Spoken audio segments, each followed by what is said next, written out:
एक भाषण में राष्ट्रपति केनेडी कहते हैं, देवी और सज्जनों, गोपनीयता एक मुक्त और खुले समाज के विरुद्ध है और हम लोग स्वाभाविक और ऐतिहासिक तौर से षड्यंत्रकारी समूह, रहस्यमयी शपथ और गुप्त कार्यवाही करने के विरोधी रहे हैं। आज हम सभी कुछ षड्यंत्रकारियों का शिकार हुए हैं जो अपने प्रभाव क्षेत्र के विस्तार के लिए मुख्य रूप से गुप्त योजनाओं पर निर्भर करते हैं। ये लोग आक्रमण की बजाय घुसपैठ पर, चुनाव की बजाय धमकी पर, स्वतंत्रता के विकल्प की बजाय तोड़फोड़ पर विश्वास करते हैं।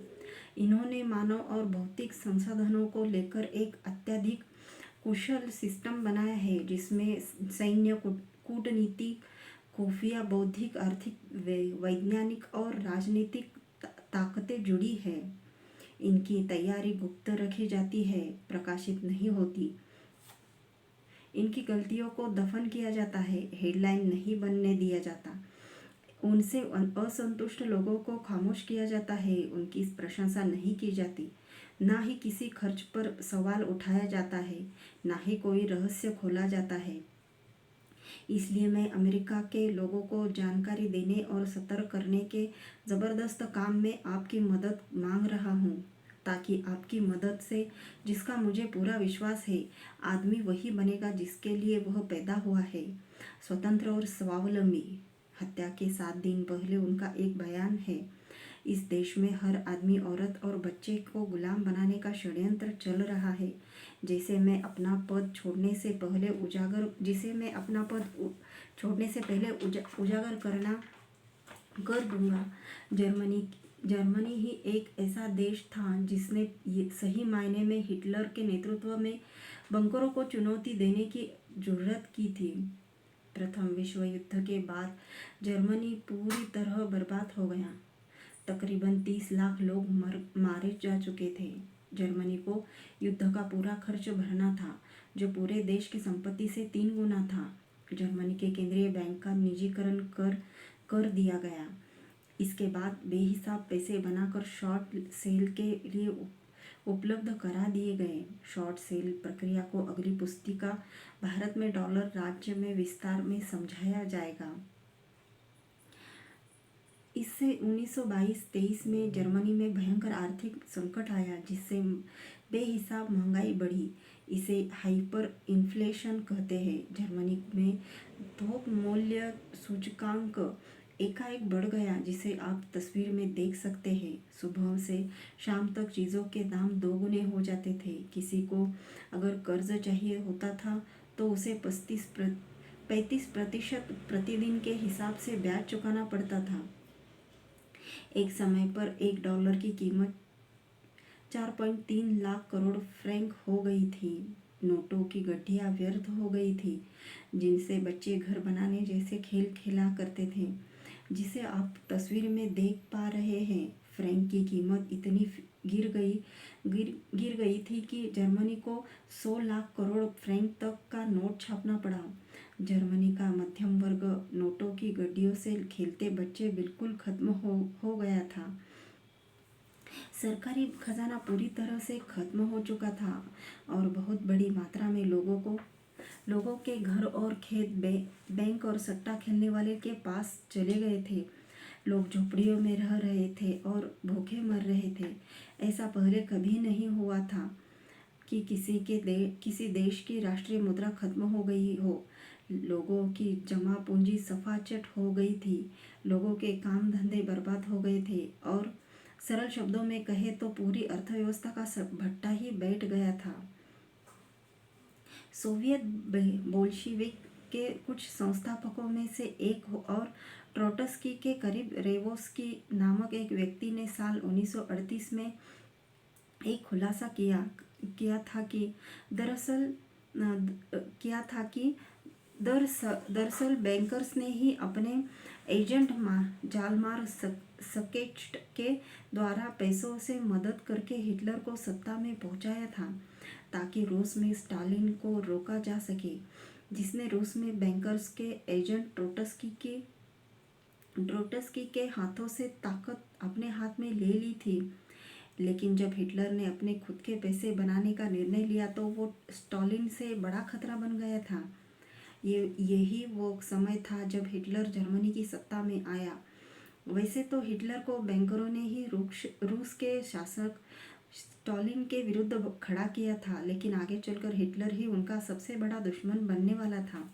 हिटलर जब सत्ता में आया तो अपने देश की हालत देखते हुए उसके सामने भी लिंकन की ही तरह दो रास्ते थे। या तो देश को फिर से खड़ा करने के लिए बैंकर से कर्ज लेकर उनके कर्ज के जाल में हमेशा के लिए फंस जाए, या फिर दूसरा रास्ता ये कि लिंकन की तरह खुद के कर्ज मुक्त पैसे बना लिए जाए। हिटलर ने दूसरा रास्ता चुना। दरअसल हिटलर का ये खुद का पैसा बनाने का रास्ता चुनने की पीछे भी एक कहानी थी।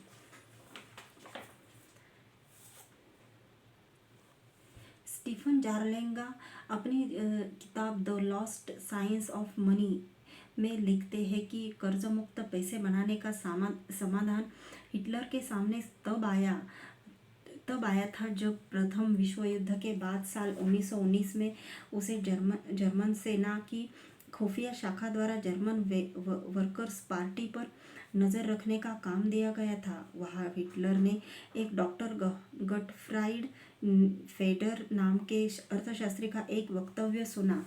फेडर के मत के अनुसार राज्य को पैसे बनाने और नियंत्रित करने का काम एक राष्ट्रीय केंद्रीय बैंक के द्वारा करना चाहिए, न कि प्राइवेट बैंकों के द्वारा जिन्हें ब्याज चुकाना पड़ता है। फेडर की ये बात हिटलर को सत्ता में आने के बाद भी याद थी। हिटलर ने जब देश की परिस्थिति को ठीक करने के लिए आर्थिक हिसाब लगाया तो देश में बिल्डिंगें, सड़कें, घर, नहरें, पुल, सबको रोजगार और ऐसे ही कितने कामों के लिए लगभग 100 करोड़ की राष्ट्रीय मुद्रा की आवश्यकता थी। तुरंत ही हिटलर ने जर्मनी के विकास कार्यों के लिए 100 करोड़ के जर्मन बॉन्ड जारी किए, जिनके लेबर ट्रेजरी सर्टिफिकेट कहा जाता था। लाखों लोगों को काम पर लगाया गया और सभी को ट्रेजरी सर्टिफिकेट से भुगतान किया गया। जब कर्मचारियों ने ये सर्टिफिकेट वस्तुओं और सेवाओं के बदले जनता में जाकर खर्च किए तो और ज़्यादा लोगों को काम मिलने लगा। अपना पैसा खुद बनाने के कारण जर्मनी में जो बेरोजगारी 1933 में 30% थी, वो 1949 में 0 पर आ गई। यहाँ तक कि मजदूरों की कमी पड़ने लग गई और पुराने रिटायर हो चुके मजदूरों को भी काम पर लौटने के लिए बोला जाने लगा। वही उसी समय अमेरिका के अंदर बैंकर्स द्वारा संचालित फेडरल रिजर्व बैंक और प्राइवेट बैंकों की खून चूस लेने वाली अर्थव्यवस्था के कारण 1933 से लेकर 1940 तक बेरोजगारी की दर बस 25% से कम होकर 19% तक ही आ पाई थी। 1932 से 1937 के बीच जर्मनी की राष्ट्रीय आय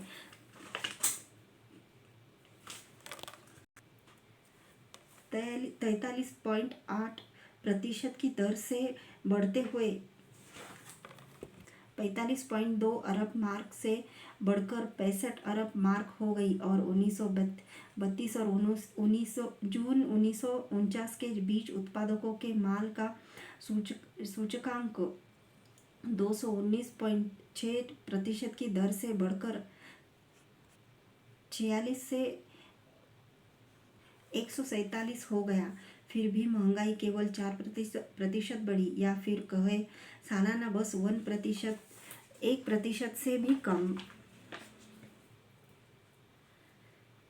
हिटलर 1933 से 1945 जर्मनी के अंदर आए इस गजब के परिवर्तन के बारे में हेनरी ल्यून लिखते हैं। 1933 में हिटलर जर्मनी की सत्ता में उस समय आया था जब जर्मनी की अर्थव्यवस्था पूरे तरीके से उद्ध्वस्त हो चुकी थी, जिसमें जर्मनी को पूरे युद्ध का खर्च उठाना पड़ रहा था और किसी विदेशी कर्ज के मिलने की भी कोई उम्मीद नहीं थी। लेकिन फिर भी स्वतंत्र कर्ज और पूर्ण रोजगार के लोक निर्माण के कार्यक्रम की एक स्वतंत्र आर्थिक नीति की वजह से हिटलर ने एक दिवालिया जर्मनी को 4 सालों में ही यूरोप की महाशक्ति बना डाला।